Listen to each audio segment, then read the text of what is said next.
কিয়ামতে আল্লাহ তিন ব্যক্তির উপর দয়া করবে না। এর মধ্যে একজন হচ্ছে যার পায়ের নিচে, টাকনুর নিচে প্যান্ট পরে, যে জামা কাপড় পরে, যে জুলাইখা কি কোনোদিন অন্তরে কষ্ট পেয়েছে? আমার বাচ্চার সাথে তো আল্লাহ কথাই বলবে না। এদেশের আব্দুল্লাহ, আব্দুর রহমান, আব্দুর রহিমরা, এদেশের জামশেদরা কি কখনো এরকম নিজের বাচ্চার টাকনুর নিচে প্যান্ট দেখে কি কখনো কল্পনা করেছে, হায় রে আমার আদরের সন্তানটার সাথে আল্লাহ কথাও বলবে না, দয়াও করবে না, রে কি করলো আমার ছেলে? এই দেশের জামশেদরা, আব্দুল্লাহরা, আব্দুর রহমানরা, এই দেশের আব্দুল করিমরা কখনো কি নিজের ছেলেটা ফজরে ঘুমিয়ে আছে ভেবেছে যে আমার বাচ্চাটা মারা গেলে জাহান্নামে চলে যাবে সলাতের হেফাজতকারী না বলে? কোনোদিন কি কল্পনা করেছে এই দেশের আব্দুল করিমরা? বলেছে? বলেন তো। ইসলাম তাহলে ওর কাছে কতটুকু পরিচিত? ও ইসলামকে কতটুকু জানে? কিভাবে জানে ইসলামকে সে? আমাকে কি একটু বলতে পারেন আপনারা? যে দেশের ভ্যান ড্রাইভার, রিক্সার ড্রাইভাররা সারা দিন কষ্ট করে 800 টাকার জন্য, অথচ ফজরের 2 রাকাত সুন্নত দুনিয়াতে যা আছে এর চাইতে বেশি, সে ফজরের 2 রাকাতে যায় না, 800 টাকার পিছে ঘুরে। কোনদিন কি এদেশের আমার দরিদ্র মুসলমানরা কি ভেবেছে যে দিনে 12 রাকাত সুন্নতে মুআক্কাদা, ফজরে 2, জোহরে 6, মাগরিবে 2, ইশায় 2, এই 12 রাকাত সুন্নত যে পড়ে আল্লাহ তার জন্য জান্নাতে ঘর নির্মাণ করে? কয়জন নিয়েছে বেনিফিট? কতজনে ইসলামে এটা বুকে লালন করে? আমরা ইসলামকে কিভাবে জানি? শুধু বিয়েতে কবুল আমাদের ইসলাম সম্মত, বাকি বউ যে কাপড় পরে, জামাই যে কাপড় পরে, যেখানে বসে বিয়ে হয়, যে বিয়ে পড়ে, যে উকিল হয়, যে সাক্ষী হয়, সব কিছুতে ইসলাম কোথায়? মুসলমানের বিয়েতে ইসলাম কোথায়? মুসলমানের বিয়েতে ইসলাম কোথায়? আমরা যদি ইসলাম জানি তাহলে বিয়েতে ইসলাম কোথায়? বলতে পারেন কোনটা কোনটা ইসলামিক, কোনটা কোনটা বিয়েতে ইসলামিক আমাদের? আজকে এখানে আপনার উপস্থিতিতে আপনি নিজে কয়টা ইসলাম আছে আপনার মাঝে, আমার মাঝে? কয়টা আছে? এই আয়োজক ছেলে আমাকে ফোন করেছে, বলো যে ভাই আপনি আসতে হবে, আপনার নামই করছে। আমি বলছি আমি ওয়াজ নেওয়ার সময় বলছি আমি পারলে আর নাহলে আসবো না, ফোন রাখো, তোমার থেকে কি আমি ওয়াজ দিয়েছি নাকি? আমার নম্রতা কোথায় ছিল ওর সাথে? ও তো কত সুন্দর আয়োজন করেছে, কত কষ্ট করেছে, কিন্তু আমি কি ওর দুঃখ বোঝার চেষ্টা করছি? হয়তো করিনি তখন। তখন আমার রাইট নিয়ে আমি চিন্তায় ছিলাম যে দূর ভাই, আমি তো বলছি, তুমি কেন ফোন দিচ্ছ আমাকে?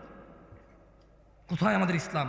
আমরা তো নিজেরাই দিনে 10টা ভুল করি, নিজেরাই দিনে 100 ভুল করি, 500 ভুল করি। তিনি সাল্লাল্লাহু আলাইহি সাল্লাম বলেছে, এই ছোট ভাই তুমি কেন দাড়ি কাটো? বলতে পারো? বলতে পারো তুমি কেন দাড়ি কাটো? তুমি জানো না। Maybe you look nice, you think like that. তোমার একটা চিন্তা, এটা জাস্ট তোমার একটা ধারণা। মেবি তুমি বৃদ্ধ দেখতে চাও না নিজেকে, দাঁড়িয়ে রাখলে বুড়া বুড়া মনে হয়। হয়তো তোমার মাথায় একটা ঢুকছে পোকা, আদারওয়াইজ হোয়াট এলস? আর কি মানে, আর কি হতে পারে এখানে? পারপাস কি হতে পারে দাড়ি কাটার? মানে কি? জ্ঞান বেড়ে যায়, উচ্চতা বেড়ে যায়, বংশমর্যাদা পরিচয় চেঞ্জ হয়ে যায়, চাকরি হয়ে যায়, হোয়াট? তুমি প্রতি বৃহস্পতিবার রাতে কাটো শুক্রবারকে উদ্দেশ্য করে, তুমি বিয়েতে যাওয়ার আগের দিন কাটো, তুমি বেড়াইতে যাওয়ার আগের দিন কাটো, তুমি শহরে যাওয়ার আগের দিন কাটো, তুমি বাড়িতে ফেরার দিন কাটো। কেন? আই তুমি নিজে জানো না। ইন্নাদ-দীনা ইনদাল্লাহিল ইসলাম, আল্লাহর কাছে একমাত্র মনোনীত দিন হচ্ছে ইসলাম।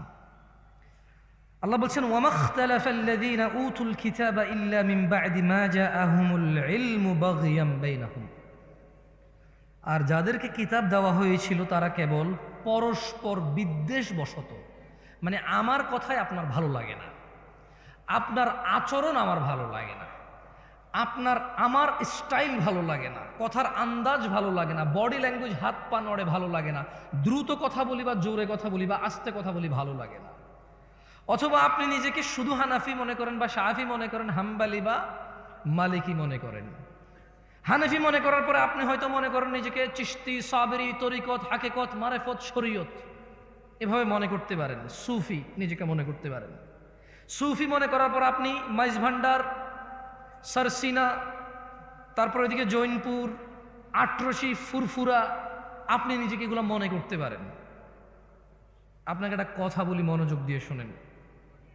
আল্লাহ সূরা আল ইমরানের 19 নম্বর আয়াতে বলেছে যে আল্লাহর কাছে একমাত্র মনোনীত হচ্ছে দিন হচ্ছে কি কি? তাহলে প্রবলেম কোথায়? আল্লাহ বলছেন ওয়া মাখতালাফাল্লাযীনা উতুল কিতাবা ইল্লা মিন বা'দি মা জাআহুমুল ইলমু বাগিয়ান বাইনাহুম। আর যাদেরকে কিতাব দেওয়া হয়েছিল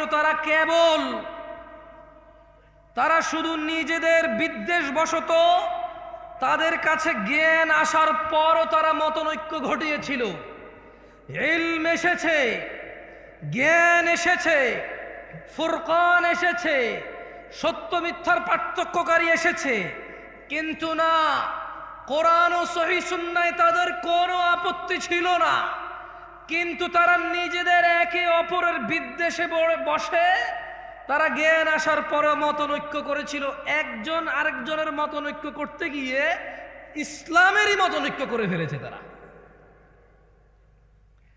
ওয়ামান ইয়াকফুর বিআয়াতিল্লাহ, ও দিনাজপুরের সচেতন নাগরিকরা, ও দিনাজপুরের সচেতন যুবক ও বৃদ্ধরা, ও দিনাজপুরের যুবতী ও বৃদ্ধারা সচেতন যারা আছো, ওয়ামান ইয়াকফুর বিআয়াতিল্লাহ, আর যে ব্যক্তি আল্লাহর আয়াতকে অস্বীকার করে, ফাইন্নাল্লাহা সারিউল হিসাব, নিশ্চয় আল্লাহ অনেক দ্রুত হিসেব গ্রহণকারী। কত দ্রুত? তুমি মোবাইলে কল দিলে বাংলাদেশ থেকে আমেরিকা যত দ্রুত যায় এর চাইতে দ্রুত। কত দ্রুত? ওয়াল্লাহু তাআলা আলাম, আল্লাহই ভালো জানে কত দ্রুত হবে। ইত্তাকু রাব্বাকুম ইয়া নাস, মানুষ রবকে ভয় করো। আল্লাহর কাছে একমাত্র মনোনীত দিন ইসলাম। নিজেদের দলে দলে বিভক্ত করে ভিন্ন ভিন্ন নামে ইলম, জ্ঞান, সত্য মিথ্যা আসার পরেও নিজেদের একজন আরেকজনকে পছন্দ অপছন্দের কারণে তোমরা দ্বীনকে অস্বীকার করিও না, মতনৈক্য করিও না। জেনে নাও, সুন্নাহকে আঁকড়ে ধরা আমাদের জন্য আবশ্যক। সফলতা নেই মুস্তাফার অনুসরণ ছাড়া, সাল্লাল্লাহু আলাইহি ওয়াসাল্লাম। মুস্তাফার অনুসরণ ছাড়া, অনুকরণ ছাড়া, ইত্তেবা ছাড়া জান্নাত নামুমকিন, জান্নাত অসম্ভব। জাহান্নামের আগুন ঝলসে দেবে যার ইবাদতে মুস্তাফার অনুসরণ নেই। সুন্নাহকে আঁকড়ে ধরতেই হবে আমাদের। তিনি সুবহানাহু ওয়া তাআলা বলেন, মান ইউতিউর রাসূল, যে আমার রাসূলের ইতাআত করে, যে আমার মুহাম্মদের অনুসরণ করে সাল্লাল্লাহু আলাইহি ওয়াসাল্লাম, ফাকাদ আতা আল্লাহ, সে আল্লাহর ইবাদত করে। যে তিনি সাল্লাল্লাহু আলাইহি ওয়াসাল্লামের অনুসরণ করে, ফাকাদ আতা আল্লাহ, সে আল্লাহর ইবাদত করে। ওয়ামান তাওয়াল্লা, আর কেউ যদি রাসূল সাল্লাল্লাহু আলাইহি ওয়াসাল্লামের অনুসরণ থেকে মুখ ফিরিয়ে নেয়, ফামা আরসালনাকা আলাইহিম হাফিযা, আল্লাহ বলছে ও মুহাম্মদ সাল্লাল্লাহু আলাইহি ওয়াসাল্লাম, যদি কেউ আপনার থেকে মুখ ফিরিয়ে নেয়, যদি কেউ ভালো কাজ, খারাপ না তো অসুবিধা কোথায়? বাপে করেছে, দাদা করেছে, বড় হুজুর ফতোয়া দিয়েছে, যুগের পর যুগ চলে আসছে, সমস্যা কোথায়? ফামা আরসালনাকা আলাইহিম হাফিযা ওয়া মুস্তাফা আলাইহিস সালাম ওয়া মান তাওয়াল্লা, যে আপনার অনুসরণ করে না ইবাদতে, আমি আল্লাহ আপনাকে তাদের জন্য তত্ত্বাবধায়ক করে পাঠাইনি। তাহলে কিভাবে পাঠাইছে আল্লাহ রাসূল সাল্লাল্লাহু আলাইহি সাল্লামকে? কিভাবে রাসূল সাল্লাল্লাহু আলাইহি সাল্লামকে আল্লাহ পাঠাইছে? কিভাবে, মানে আমরা কিভাবে নেব ওনাকে? যদি আমাদের এই পুরো পৃথিবীর সমস্ত মুসলিম আল্লাহর রাসূলের ইতাআত বাদ দিয়ে নিজেদের প্রবৃত্তি স্বীকার করে, সেই প্রবৃত্তির অনুসরণ করে, আল্লাহ বলছেন যে আপনার কোনো দোষ নাই। ওয়ামা আলাইকা আল্লা ইয়াযাক্কা, ওয়ামা আলাইকা আল্লা ইয়াযাক্কা। এরা যদি পবিত্র না হয়, এরা যদি পরিশুদ্ধ না হয়, ওয়ামা আলাইকা আল্লা ইয়াযাক্কা, ও মুহাম্মদ আপনার কোনো সমস্যা নাই, আপনার কোনো দোষ নাই।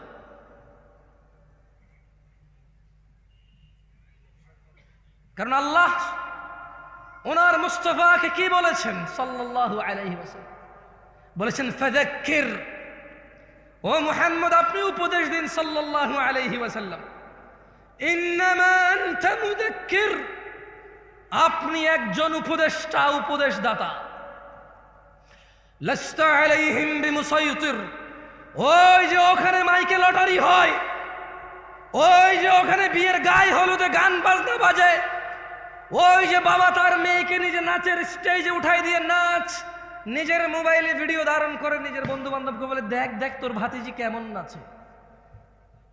আল্লাহ সুবহানাহু ওয়া তাআলা বলছেন লাস্তা আলাইহিম বিমুসাইতির, আপনি এদের কর্ম নিয়ন্ত্রক নন, তবে আপনি জেনে নেন ও মুস্তাফা, আপনি জেনে নেন ইল্লা মান তাওয়াল্লা ওয়া কাফার, যে আপনার থেকে মুখ ফিরিয়ে নেবে, যে আপনার অনুসরণের অস্বীকৃতি করবে, ফায়ুআযিবুহুল্লাহ আল আযাব আল আকবার, তিনি সুবহানাহু ওয়া তাআলা তাকে কঠোর দণ্ডে দণ্ডিত করবেন। এই হচ্ছে ওনার মর্যাদা। আমরা যদি মুস্তাফার অনুসরণ না করি আলাইহিস সালাম, আল্লাহ নবীর অনুসরণ না করলে, নবীর উপদেশ মেনে না চললে আলাইহিস সালাম আমাদেরকে কঠোর দণ্ডে দণ্ডিত করবেন। তিনি তা কোরআনুল কারীমে সুস্পষ্ট করে তিনি বর্ণনা করেছেন, ওয়ার্নিং করেছেন আমাদের। দিনী ভাইরা, আল্লাহর কাছে একমাত্র মনোনীত দিন হচ্ছে কি? ইসলাম। আর আমরা কেন ইলম আসার পরেও, জ্ঞান আসার পরেও আমরা কেন মতনৈক্য করি বলতে পারেন? আমি কিন্তু একটু আগে বলেছি, নিজেদের বিদ্বেষ বশত। কার বিদ্বেষ বশত? কার? প্রবলেম আমার, প্রবলেম আপনার। কারণ আপনি নিজে যদি বলি যে কোরআন কি পূর্ণাঙ্গ মানেন, আপনি বলবেন মানি। আমি যদি বলি যে পরিস্থিতি যদি এমন আসে কোরআনের জন্য জীবন দিতে হবে, মানে এখানে চান্সেস আছে যে মানে জীবনটা চলে যাবে মনে হয়, দাঁড়াবেন? আপনি বলবেন হ্যাঁ দাঁড়াবো ইনশাআল্লাহ। যদি বলি মুস্তাফা ছাড়া কেউ নেই অনুসরণীয়, আপনি কি মানেন? আপনি বলবেন অবশ্যই, উনি ছাড়া কে আছে অনুসরণীয়। যদি বলি তিনি সাল্লাল্লাহু আলাইহি সাল্লামের অনুসরণই হচ্ছে আল্লাহর ইবাদত, আপনি কি মানেন? আপনি বলবেন অবশ্যই, তিনি সাল্লাল্লাহু আলাইহি সাল্লামের অনুসরণই হচ্ছে আল্লাহর ইবাদত। তাহলে প্রবলেম কোথায়? আমরা কেন বিভক্ত? কোরআন তো আমরা পূর্ণাঙ্গ মানতে রাজি, জীবন দিতে রাজি। উনি সাল্লাল্লাহু আলাইহি সাল্লামকে সর্বোচ্চ পর্যায়ে রাখতে আমরা রাজি। তাহলে প্রবলেম কোথায়? প্রবলেম কোথায় বলেন তো? কোথায়? নিজেদের। প্রবলেম কোথায়? হানাফির, শাফির, মালিকির, হাম্বলির, চিশতির, সাবেরির না, নিজেদের। মানে আমার প্রবলেম কার? আমাদের প্রবলেম। আল্লাহর কাছে একমাত্র মনোনীত দিন হচ্ছে কি? ইসলাম। দিন কি আসলে? আল্লাহ সুবহানাহু ওয়া তাআলা কোরআনুল কারীমে বলছেন, ওয়ামা আতাকুমুর রাসূল, যা রাসূল সাল্লাল্লাহু আলাইহি সাল্লাম দিয়েছে, ফাখুযুহ, তা নিয়ে নাও। দিন কি?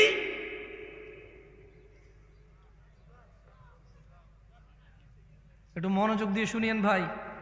বাংলাদেশে মোটামুটি আলহামদুলিল্লাহ যারা যারা আমাকে ডেকেছে এবং আমি যেখানে যেখানে গিয়েছি সবাই বুঝে গিয়েছে আমি 40-45 মিনিটের বেশি কথা বলার ক্ষমতা রাখি না জ্ঞানের দিক থেকে। তবে আলহামদুলিল্লাহ দাঁড়াইতে পারবো অনেকক্ষণ, বক বক বক কিসা কাহিনী বললে বহুতক্ষণ বলা যাবে। তবে নর্মালি বক্তব্য আমার 40, 45, 50 মিনিটেরই হয়। আপনাদের বিরক্ত করব না। এরপরে ফজিলাতুল শেখের সমাপনী বক্তব্য আপনারা শুনে যাবেন ইনশাআল্লাহ। আপনাদের যাতে কষ্ট না হয়, উনি আমাকে মাইকটা ধরার পরও ছেড়ে দিয়েছে, আমরা কি ওনার ইজ্জত করব না? আপনাদের যাতে কষ্ট না হয়, উনি মাইকটা ধরার পরও আমাকে ছেড়ে দিয়েছে। আমিও ইনশাআল্লাহ খুব শীঘ্রই ওনাকে ওনার মাইক ওনার কাছে দিয়ে দেব। আপনারা ইনশাআল্লাহ আছেন তো? ইনশাআল্লাহ। ভাই তোমাদের যদি বলি একটু বসতে, তোমরা কি মাইন্ড করবো? বহু দূর থেকে আসছি, বিশ্বাস করো, সকাল 10টায় গাড়িতে উঠছি আমি। না না না, দাঁড়ায় থাকতে যদি কমফোর্টও দাঁড়ো, তবে বসলে ভালো হবে আর কি, সুন্দর হয়। থাকে না একটা জিনিস, একটা সৌন্দর্য থাকে না? আর যদি ঠান্ডা লাগে, দাঁড়ায় থাকতে ভালো লাগে, টোটালি ফাইন। আমি নিজেও দাঁড়ায় আছি, তোমারে বসতে বললে বলবে যে আপনি নিজে তো দাঁড়ায় দেয় কথা বলছেন, তো তাইলে ভাই আমার দরকার নাই ভাই আমার। ঠিক আছে, আল্লাহ তাআলা আমাদের উপর রহম করুন, আমিন। বলেন তো দিন কি? ওয়ামা আতাকুমুর রাসূলু ফাখুযুহু, রাসূল যা দিয়েছে তা নিয়ে নাও। ওয়ামা নাহাকুম আনহু ফান্তাহু, যা থেকে তিনি নিষেধ করেছেন তা তোমরা বর্জন করো। ওয়াত্তাকুল্লাহ, আর তোমরা আল্লাহর তাকওয়া অবলম্বন করো। ইন্নাল্লাহা শাদীদুল ইকাব, ও মানুষ, নিশ্চয়ই আল্লাহ শাস্তি দানে অনেক অনেক অনেক অনেক অনেক অনেক অনেক বেশি কঠোর। রাসূল যা দিয়েছে তাই যদি ইসলাম হয়। আচ্ছা, জোরে জোরে চিল্লে না বলি, কিছু গলাও খারাপ হয়, আপনাদের বুঝতে অসুবিধা হয়, একটু সুন্দর করে আস্তে আস্তে বলি, কেমন? আচ্ছা, রাসূল যা দিয়েছে তা যদি নিয়ে নিতে হয় কোরআনের আদেশ অনুযায়ী, রাসূল যা নিষেধ করেছে তা যদি ছেড়ে দিতে হয় কোরআনের আদেশ অনুযায়ী, তাহলে রাসূল সাল্লাল্লাহু আলাইহি ওয়াসাল্লাম দিয়েছে কতটুকু? মানে তিনি আসলে আমাদেরকে কতটুকু দিয়ে চলে গেছে? আছে আছে আছে আছে।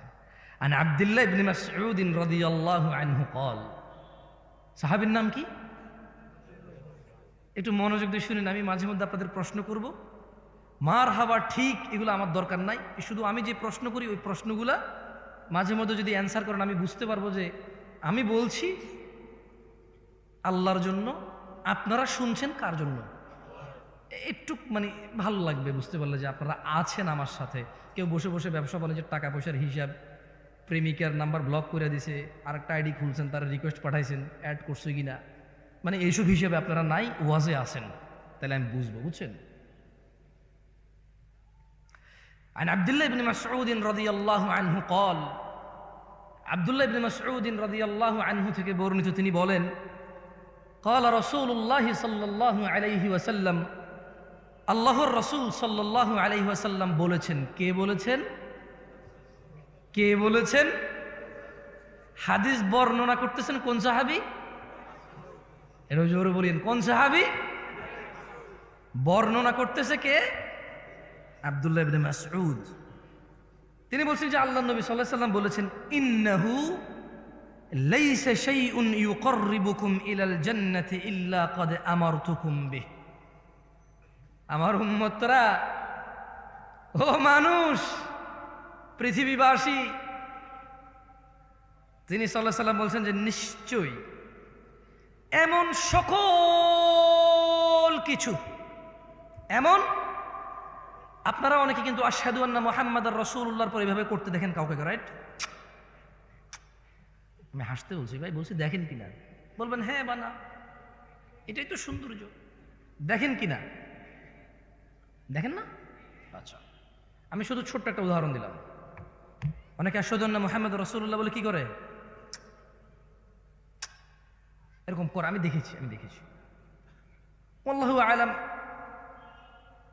মানে সুন্নতে মুহাম্মদ রাসূলুল্লাহ সাল্লাল্লাহু আলাইহি সাল্লাম ওয়াহী ভিত্তিক এই নিয়ে কোনো তথ্য আছে কিনা, আমার এমনিতে জ্ঞান কম, আমি জানি না, যেহেতু আমার পড়াশোনা কম, জ্ঞান কম, পড়াশোনা কম, হয়তো আমি ওটুক পর্যন্ত পৌঁছাইতে পারিনি।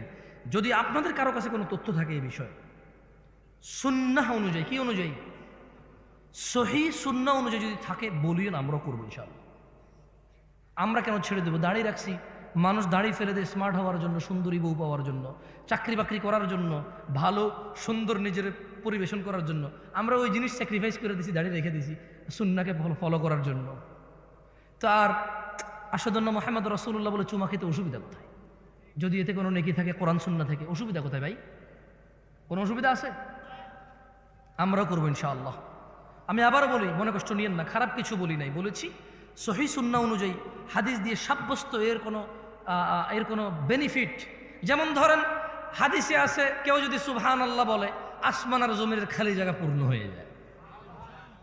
এরকম কোনো বেনিফিট যদি এর থাকে বলি না, আমরা মানবো, সমস্যা কোথায় ইনশাআল্লাহ। আচ্ছা যাই হোক, দিন হচ্ছে আল্লাহর নবী যতটুকু দিয়েছে অতটুকু গ্রহণ করা, যতটুকু নিষেধ করে যতটুকু বর্জন করা। তাহলে আল্লাহ নবী দিয়েছে কতটুকু?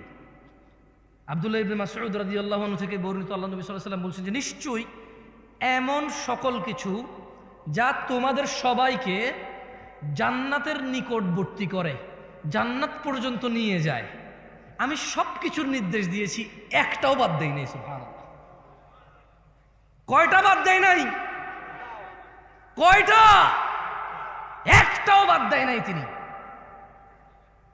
এবং তিনি বলছেন ওয়ালাইসা শাইউন ইউকাররিবুকুম ইলান নার,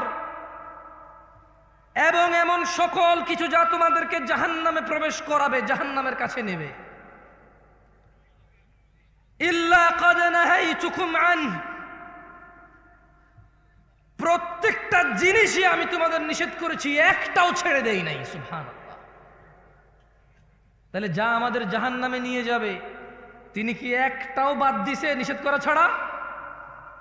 যা আমাদের জান্নাতে নিয়ে যাবে তিনি কি একটাও বাদ দিছে আদেশ করা ছাড়া? তাহলে কিসের এত বিভক্তি, এত ভিন্নতা কিসের? তিনি সাল্লাল্লাহু আলাইহি ওয়াসাল্লাম বলছেন এমন একটা বিষয় নেই যা জান্নাতে নেবে উম্মতকে অথচ আমি আদেশ করিনি, এমন একটা বিষয় নাই যা উম্মতকে জাহান্নামে নেবে অথচ আমি নিষেধ করি নাই। একটা সিঙ্গেল বিষয় নেই। বিভক্তি কিসের? কিসের? কারো কি সন্দেহ আছে? কারো কি সন্দেহ আছে যে উনি কিছু বাদ দিয়ে গেছে? কেউ কি এরকম আস্থা রাখেন, কেউ কি এরকম বিলিভ করেন যে উনার বলে যাওয়া পথের বাহিরে জান্নাত আছে? তাহলে বিভক্তি কিসের? আসেন না, আমি আপনাদের উদ্যত আহ্বান জানাই, যারা আমার যুবক ভাইরা আছেন এবং যারা ম্যাচিওর আছেন এবং যারা আরো একটু বয়স বেশি আছেন, আসেন না একটু কোরআন সুন্নাহ পড়ি। এবার আসেন না, এবার রুকু দিচ্ছি কেন দিচ্ছি, সিজদা দিচ্ছি কেন দিচ্ছি, সালাত আদায় করতেছি কেন করতেছি, ডান হাতে খাচ্ছি কেন খাচ্ছি, সালাম দিচ্ছি কেন দিচ্ছি, বাম পায়ে টয়লেটে যাচ্ছি কেন যাচ্ছি, ওয়াজ করতে আসছি কেন আসছি, ওয়াজ শুনতে আসছি কেন শুনছি, বাচ্চাকে মাদ্রাসায় পড়াচ্ছি কেন পড়াচ্ছি, স্কুলে পড়াচ্ছি কেন পড়াচ্ছি, গান শুনতেছি কেন শুনতেছি, কোরআন শুনতেছি কেন শুনতেছি। আসেন না একটু জেনে শুনে করি। আসেন না। তিনি তো একটাও বাদ দেয় নাই যা জাহান্নামে নিয়ে যাবে, সব নিষেধ করছে। তিনি তো একটাও বাদ দেয় নাই যা জান্নাতে নিয়ে যাবে, সব আদেশ করছে। ভিন্নতা কিসের? অবহেলা কিসের? কিসের এত গাফিলতি? মা গাররাকা বিরাব্বিক, কিসে এত দয়াময় আল্লাহ থেকে আমাদেরকে দূরে রাখছে? কিসে? কি পাইছি আমরা?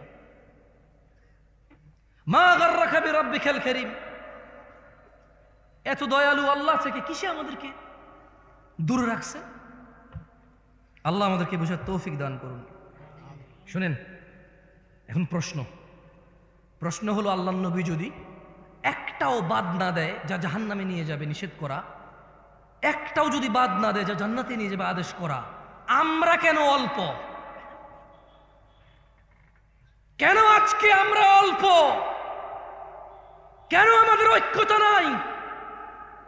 এটারও একটা কথা তিনি বলে গিয়েছেন। তিনি বলেছেন আন আবি হুরায়রা রাদিয়াল্লাহু আনহু, আবু হুরায়রা রাদিয়াল্লাহু আনহু থেকে বর্ণিত, তিনি বলেন আল্লাহ নবী সাল্লাল্লাহু আলাইহি সাল্লাম বলেছেন, সাহাবীর নাম কি? কি রাদিয়াল্লাহু আনহু বলেন ভাই? তিনি বলেন, আল্লাহ নবী সাল্লাল্লাহু আলাইহি ওয়াসাল্লাম বলেছেন, বাদা আল ইসলামু গরীবা, ইসলামের সূচনা হয়েছিল অপরিচিত অবস্থায়। কি অবস্থায়? কি অবস্থায়? আচ্ছা বলেন তো, গায়ে হলুদে যে মানুষটা বিয়েতে গায়ে হলুদ করে, আপনি কি বিশ্বাস করেন সে বুকে পূর্ণাঙ্গ অনুভূতি রাখে যে এটা গুনাহ, এটা ইসলামিক না, এটা অন ইসলামিক, এটা মহাপাপ, জঘন্য নিকৃষ্ট আচরণ বিয়ের মধ্যে? সে কি এটা অনুভব করে এভাবে হৃদয় থেকে? তার কাছে এত অনুভূতি নাই এটার, নেই। মানে আপনি কি মনে করেন এই যে আমাদের বোনরা খোলামেলা চুল, গেঞ্জি শার্ট প্যান্ট পরে ঘুরে, ফেসবুকে ছবি দেয়, জামাই বউয়ের ছবি, রুমের ভিতরের ছবি, মানে কথায় কথায় ছবি, যারা নিজেদের সৌন্দর্য প্রকাশ করে বেড়ায় যে বোনরা, আপনি কি মনে করেন যে সে এটা বিলিভ করে তার পাপ হচ্ছে, সে আগুনে জ্বলতে পারে এই পাপের জন্য? আপনি কি মনে করেন সে বিলিভ করে? এরকম মন থেকে অনুভব করে মনে করেন? এই যে আপনি দাড়ি কাটেন, এই যে আপনি শেভ করেন, এই যে আপনি সিগারেট খান, এই যে আপনি মিথ্যা কথা বলেন, এই যে আপনি বাবা মায়ের উপরে ধমক দিয়ে কথা বলেন, এই যে আপনি কোরআন, আজকে 40 বছর বয়স, 50 বছর বয়স, 30 বছর বয়স, কোরআন পড়তে জানেন না, আপনি কি এটা বিলিভ করেন যে কোনোদিন আপনি মন থেকে, হৃদয় থেকে অনুভব করেছেন যে আমি একটা মূর্খ, আমি ইসলামের কিছুই জানি না? যদি আমি ইসলামের কিছুই না জানি, তাহলে কিসে আমাকে জান্নাতে নেবে আমি সেটাই জানি না। আর এই না জানা আমাকে কোনোদিন কষ্ট দেয় নাই, এই না জানা কোনোদিন আমাকে শিখা পর্যন্ত পৌঁছায় নাই, শিখার আগ্রহ জাগে নাই আমার কোনোদিন। আপনি কি মনে করেন আপনি এটা বিলিভ করেন? মনে করেন না, এটা এরকম না। বাদা আল ইসলামু গরীবা, ইসলামের সূচনা হয়েছে কি অবস্থায়? অপরিচিত অবস্থা। আপনি কি মনে করেন কোন মা তার বাচ্চা যখন ক্লিন শেভ করে, এদেশে কয়টা মা মনে করে তোর গুনাহ হয়েছে রে বাপ, তোর গুনাহ হচ্ছে? কয়টা মা মনে করে এরকম? বলতে পারেন আমাকে? মায়ের নাম তো আমনা। মায়ের নাম কি? আমনা সলেহা। ওর মায়ের নাম বিলকিস, ওর মায়ের নাম জুলাইখা। কিন্তু জুলাইখা কি কোনোদিন কল্পনা করেছে, কোনোদিন অন্তরে ভেবেছে, ছেলেকে যখন ক্লিন শেভ দেখেছে, ছেলের যখন দাড়ি কাটা দেখেছে, জুলাইখা কি কোনোদিন বলেছে ইন্না লিল্লাহি ওয়া ইন্না ইলাইহি রাজিউন, আমার বাচ্চা নবীর সুন্নতকে জবে করে চলে আসছে? ইন্না লিল্লাহি ওয়া ইন্না ইলাইহি রাজিউন। জুলাইখা কি কোনোদিন ভেবে হাওলা ওয়ালা কুওয়াতা ইল্লা বিল্লাহ, আমার বাচ্চা টাকনুর নিচে প্যান্ট পরছে? ইসলামের সূচনা হয়েছিল কি অবস্থায়? সবাই বলেন, ইসলামের সূচনা হয়েছিল কি অবস্থায়? অপরিচিত অবস্থায়। আল্লাহ নবী সাল্লাল্লাহু আলাইহি সাল্লাম বলছেন, বাদা আল ইসলামু গরীবা, ইসলামের সূচনা হয়েছিল অপরিচিত অবস্থায়। ওয়া সায়াউদু কামা বাদা গরীবা, অচিরেই, নিকটে, শীঘ্রই এটা আবার আগের মতো অপরিচিত হয়ে যাবে। খুব শীঘ্রই ইসলামটা ঠিক আগের মতো অপরিচিত হয়ে যাবে। আজকে মুসলমানের বিয়েতে ইসলামই খুঁজে পাওয়া যায় না। আজকে মুসলমানের পড়ালেখার বিদ্যালয়ে ইসলাম খুঁজে পাওয়া যায় না।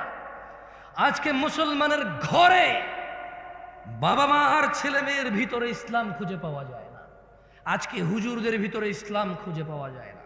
ইউটিউবার বক্তাদের বক্তব্য জনসম্মুখে প্রচার করে মানুষকে দিন শিখানোর এক নৈতিক ও এক কঠোর এবং বিশাল লাভজনক দায়িত্বে যারা নিয়োজিত, যারা নিজেরাই এই দায়িত্ব নিয়েছে, কেউ ওদের বলেনি তুমি ভিডিও করে ছাড়ো আমার ভিডিও ইউটিউবে। নিজে নিজে দায়িত্ব নিয়েছে দিন প্রচারের, অথচ প্রচার করে শুধু যতটুকু ভেজাল, যতটুকু ভুল, যতটুকু বেশি মানুষ দেখবে ততটুকু, যতটুকু ইসলাম অতটুকু নয়। বক্তা এমন বক্তব্য দেয় যে বক্তব্যের শ্রোতা ঠিক বলবে, ও জিজ্ঞেস করবে ঠিক কিনা, ব্যাস। বক্তা যখন তার দান লাগবে একরকম বক্তব্য দেয়, যখন লোকজনকে কান্না করাবে তখন একরকম বক্তব্য দেয়। এগুলো তার মুখস্থ, তার মনের ভিতরের অনুভূতি কিচ্ছু নাই। আমি এখানে ওয়াজ করতে আসছি, আপনারা শুনতে আসছেন। কত নবী রাসূল কিয়ামতে উঠবে যাদের উম্মতি থাকবে না হয়তো, অথচ আপনারা এতজন মানুষ আসছেন, স্টিল আমি আপনাদেরকে ধমক দিয়ে কথা বলতেছি। ওয়াই? এটা তো আল্লাহর পক্ষ থেকে নিয়ে আমার যে আলহামদুলিল্লাহ আমি দুটা কথা বলবো, মানুষগুলো শুনতে আসছে ইসলাম। আমার উচিত ছিল আপনাদের সাথে আরো সুন্দর, আরো মোলায়ম, আরো কোমলতা দিয়ে কথা বলা। কোথায় পারলাম আমি আমার কোমলতা? মনে হচ্ছে যেন আপনারা আসছেন এটা ঠেকায় পড়ছেন। আমি এক বেটা আসছে কই থেকে বিমানে চড়ে, আমি তো আমি। কোথায় আমার নম্রতা? আমি তো আসলে শঙ্কিত আমাকে নিয়েই। আপনাদের কি ওয়াচ করবো? আমি আমাকে নিয়েই চিন্তিত। আল্লাহ তাআলা আমাকে ক্ষমা করুক, আপনারা আমাকে মাফ করে দিন যদি ধমক দিই আমি আপনাদের।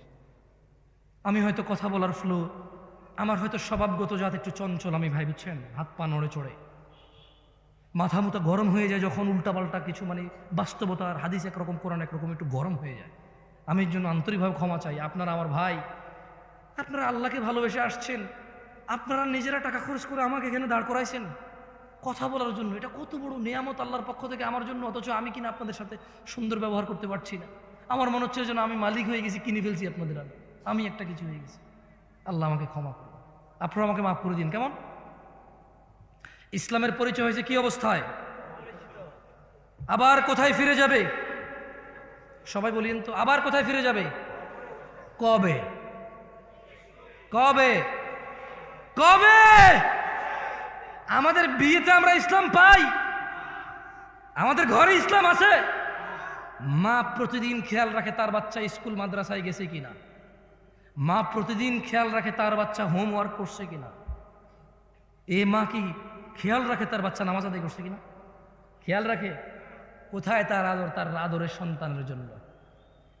যেখানে কিয়ামতের সর্বপ্রথম হিসাবই হবে নামাজের। ফাইন সলুহাত, যার নামাজ ঠিক থাকবে তা সে জিতে যাবে, সফল হবে।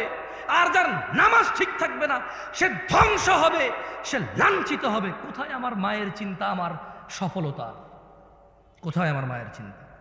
যাক দিনী ভাইরা, আমি আবার বক্তব্য বেশি আর দীর্ঘায়িত করব না। আমি আপনাদের এতটুকু বলি, আল্লাহর দরজা চিরদিন খোলা। আমরা সিজদা করি কাকে? রুকু করি কাকে? দোয়া করি কার কাছে? অন্যায় করি কার সাথে বেশি? আমরা একে অপরের সাথে তো একে অপরকে তো সিজদা করি না, করি? তাহলে যা নামাজ পড়েন নাই পড়েন নাই, যা রোজা রাখেন না রাখেন নাই, যা দাড়ি কাটছেন কাটছেন, যা গান শুনছেন শুনছেন, যা সিনেমা নাটক দেখছেন দেখছেন, খালাস। ইরজিই, আল্লাহর দিকে ফিরে আসেন। ইরজিই ইলা রাব্বিকা রাদিয়াতাম মারদিয়াহ। ও দিনাজপুরের মানুষ, ও দিনাজপুরের আমার বোন ও ভাইরা, ছোট ভাই, সন্তুষ্টি চিত্তে রবের দিকে ফিরে আসো। তোমার পূর্বে কোন মানুষ বেঁচে ছিল আর চিরযুবক ছিল, এটা হয়নি, হবে না। তোমার পূর্বে কোন মানুষ চির সুস্থ ছিল, এটা হয়নি, হবে না।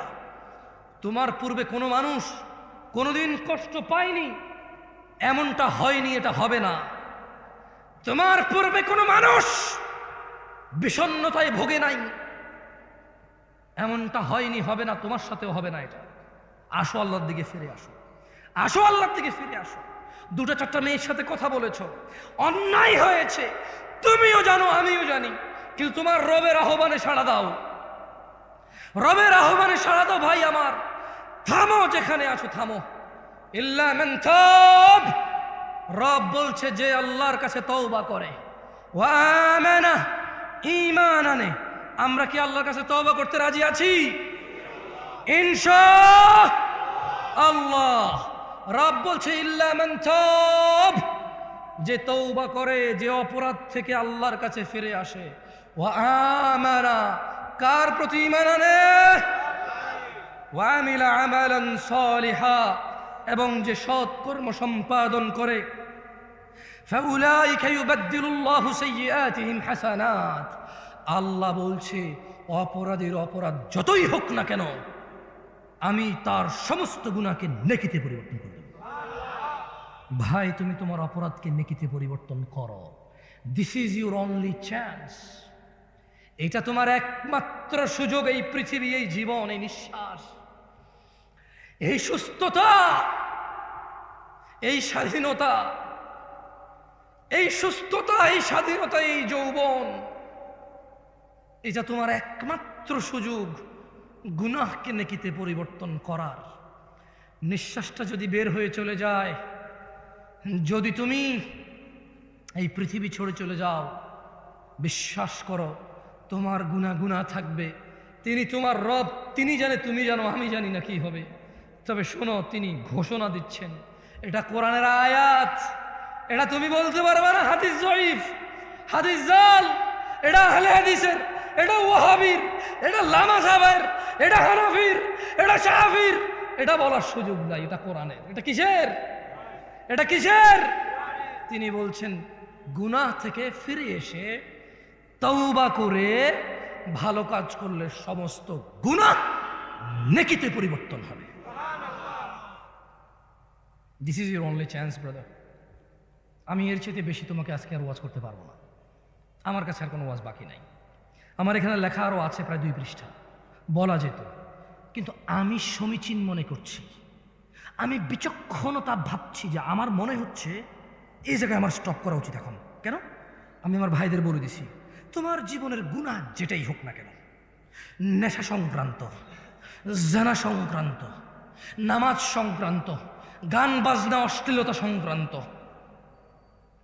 তুমি যদি আজকে থামো, যদি দৃঢ় পরিকল্পনা করো যে না, যা হয়েছে হয়েছে, খালাস, যদি আমি মারা যাই তাহলে আমার সর্বনাশ হয়ে যাবে, যদি আমি মারা যাই আমার সর্বনাশ হয়ে যাবে, আমি বরং থামি, মাপ চাই, কিছু ভালো কাজ করি, আর বলবো ইয়া আল্লাহ আমি থামছি তোমার ভয়, আমার চাইতে তুমি ভালো জানো, সো আমি তোমার প্রতি ঈমান আনছি, এবার আমার গুনাহকে নেকিতে পরিবর্তন করো ইয়া আল্লাহ।